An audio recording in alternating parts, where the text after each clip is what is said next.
This is August 2017.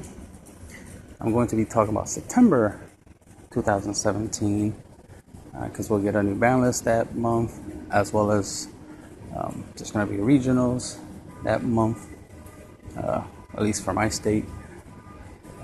Could be for other states as well, but for my state, Philadelphia, it's going to be a regionals September 9th, which is not that far from now. It's like, 3 weeks from now, probably. So, thinking of potential decks that you could play in September, and October, November, obviously, so on and so on. The ban list will come out, and that will change what decks you could play, but decks to take into account that would be worth holding on to or having around, at least have a core. That's the main thing, is you should have cores of certain decks. Even if you're playing one particular deck, you still should have some cores of other decks, especially if you buy into a set and get the cards you want for the deck you want to play. Let's say you want to play Zodiac or something. All right, you bought the sets where you can get the Zodiac cards, but let's say in those same sets another deck was in there. Let's say Spiral, or like Spiral Agents or Sub-Terrors or something, right? And you have a good amount of them, and you hold on to them, or you deliberately, individually, you buy cores. Like you buy the Spiral core, you buy the Sub-Terror core, and hold on to it just in case. You know what I mean? Just in case you decide to play, just in case, the meta changes and the term, and there's ban lists and stuff like that, emergency ban lists, and things change, and you might not be able to play the deck you want to play at full power anyway. At least you have a core for another deck you can play with instead. Throw in your staples into that, throw in some spicy tech cards, and so on and so on. So, a couple decks you could play, or at least should have the core for. Dinosaurs, any type of variant you like. I personally like to play the Ghost Sarcophagus La Gedoka variant, where it's just essentially a rank 4 engine with OTK potential.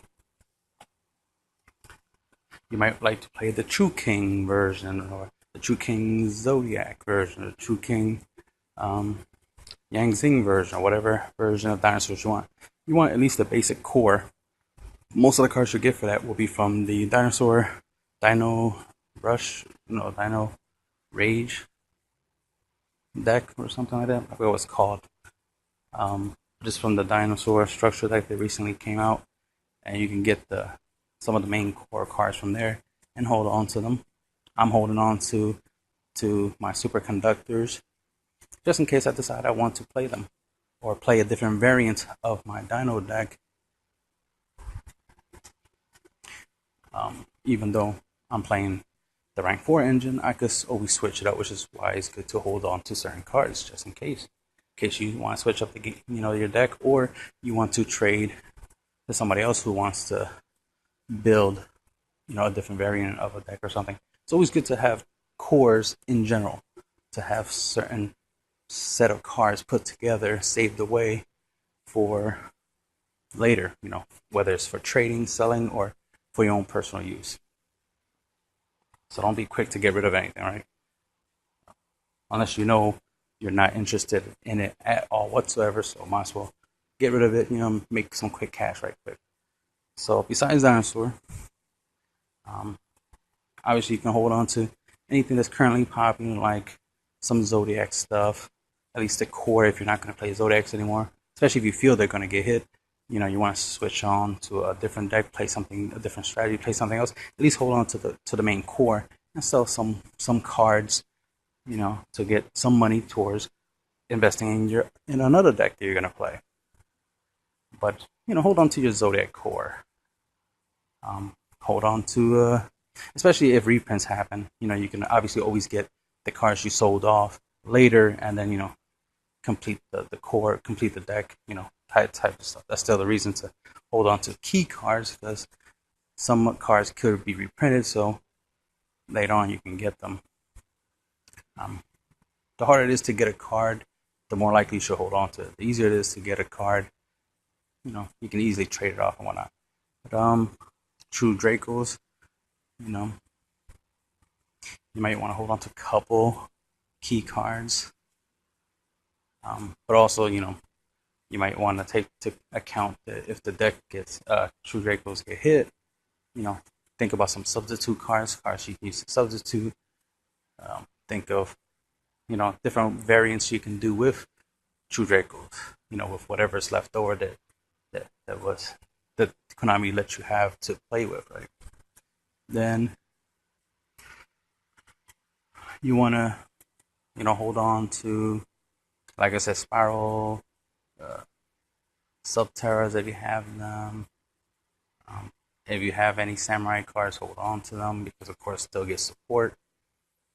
Cyber Darks, they can get, they're getting support. Ancient Gears, I even seen some people talking about that, they're gonna start playing Ancient Gears, which is good. Hey, go ahead. Ancient Gears is good. Does have OTK potential, which is always good. A win condition is what you need. Before you even decide to play a deck, you should make sure it has a win condition because you want to win, right? So make sure it has a win condition first. And Ancient Gears do have some pretty good win conditions. It has a pretty nice boss monster, Ancient Gear Chaos Giant. So you should look into that.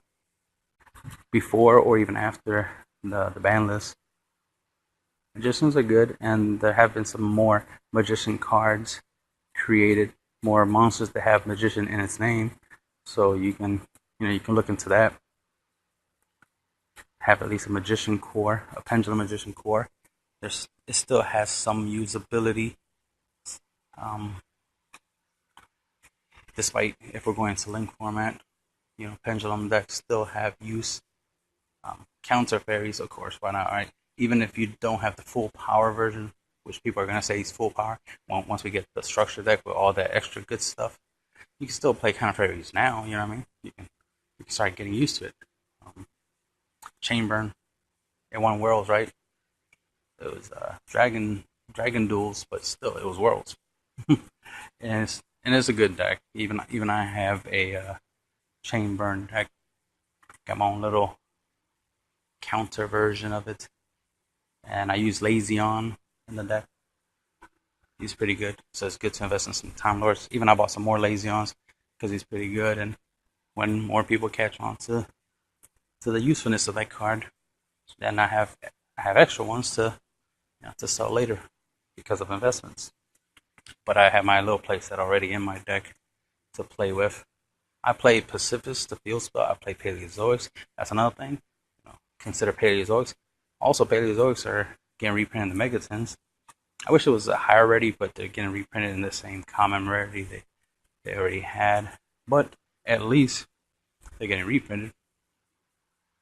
So, you'll have some, you buy into the Megatons, they have some Paleozoic cards. And you can use it, make some decks with it. You can use them as staple cards, just to upgrade your decks with, because they are traps. But they're traps that can become monsters, which will allow you to be able to go into one. You can use them as tribute fodder. You can synchro with them. You can link summon with them. You can exceed summon with them. You can, of course, like I said, exceed. You can make totally awesome, which also comes in Megatons, which is totally awesome, right? There again, totally awesome reprint. If I'm right, I think we're getting Cyber Dragon Infinity reprint as well. So that's also awesome. That's for something else. It's not for Paleozoics, but you get the point. It's like, hey, something to take into consideration. Just like we got the, what's his name? Galaxy Soldier reprint. Like it's going to come in the Megaton, if I'm right. Right? So, no, it came out, not in Megaton, my bad. I mean, it came out in the Baller set, the Battle of Legends Light's Revenge from the Baller set. So you can go get yourself some Galaxy Soldiers and, put it in any light-based deck, Trick Stars, Magi Bullets, or Counter Fairies, or whatever. If you just want to add more abilities into your deck, you can put Galaxy Soldier, and now you can play Infinity. which is a light attribute monster and it has negation capability. So why not add that to your deck? You can add that to your trick stars. You can add that to your magic bullets, counter fairies, whatever, right? Doesn't hurt to have an extra strategy in your deck, especially competitive. I'm thinking of competitive, so why not? But right now you can play counter fairies, right? And if you want, play the infinity strategy, right? And throw it in there. Then that'll be it for now. You get the idea that there you know, there's some decks that you can play, and hold on to cores and stuff like that. And hopefully you get something useful out of this video. That's the end of the video.